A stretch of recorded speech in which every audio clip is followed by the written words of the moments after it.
Maplewood, Pennsylvania, was the sort of town where gossip traveled faster than the morning paper.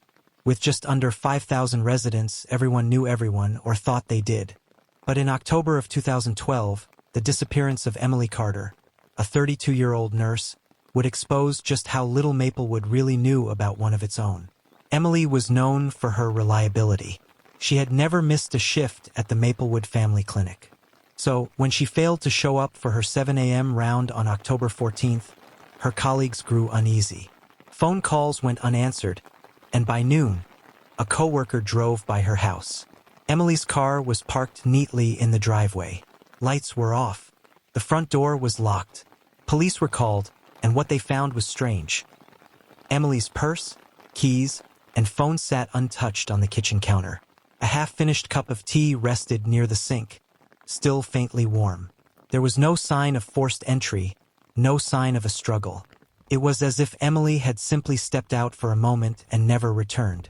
At first, investigators leaned toward the simplest explanation: a random act of violence. Perhaps Emily had gone for a walk and crossed paths with the wrong person. For a town unaccustomed to crime, this theory was terrifying enough. But as detectives dug deeper, they began to realize Emily's life was not nearly as simple as it appeared. Publicly, Emily was the picture of kindness.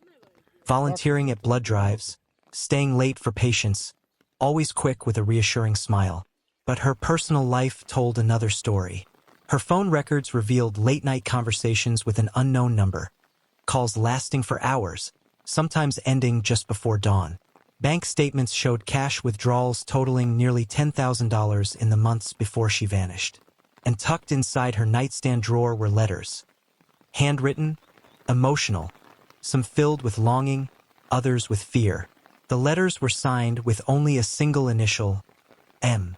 Police soon discovered M was Michael Turner, a decorated police officer from a neighboring county. Married with 2 children, Turner had been leading what looked like a perfect suburban life. But behind closed doors, he and Emily had been carrying on a year-long affair. When confronted, Turner admitted to the relationship, but claimed they had ended things weeks earlier. He said he hadn't seen Emily recently and was trying to make things right with his family. But phone records told a different story. Calls between Emily and Turner the very night she went missing, ending around 11:48 p.m., just minutes before investigators believe she disappeared. Still, there was no physical evidence tying him to her home, no DNA, no fingerprints. Turner was evasive, but not incriminating. The case hit its first major wall. Meanwhile, Maplewood was unraveling. Candlelight vigils turned into heated debates. Some residents were certain Emily had been silenced by the officer to protect his reputation. Others whispered that Emily had secrets beyond the affair.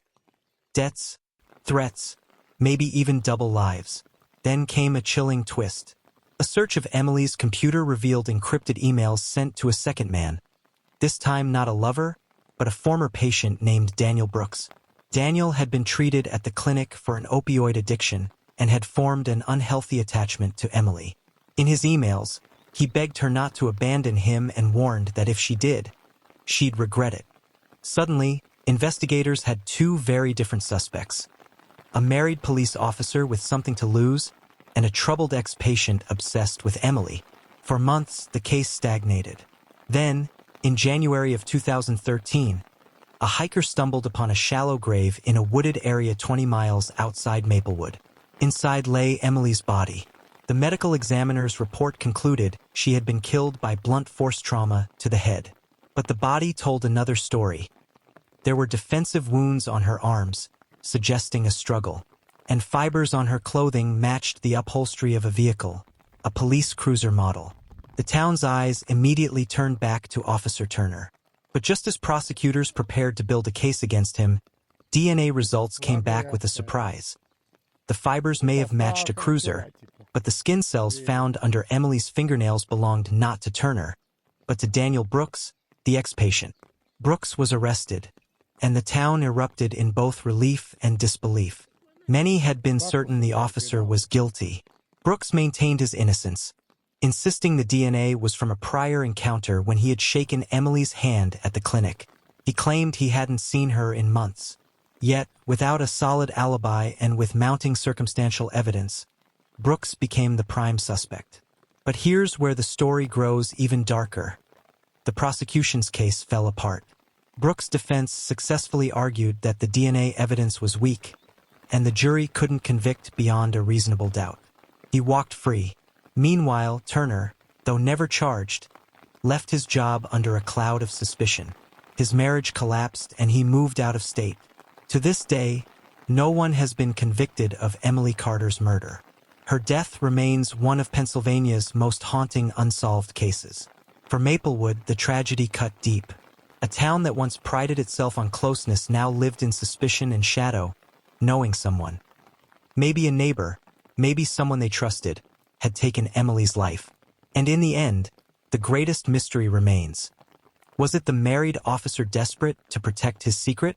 The unstable ex-patient obsessed with a fantasy? Or someone else entirely, hidden behind the veil of small-town trust?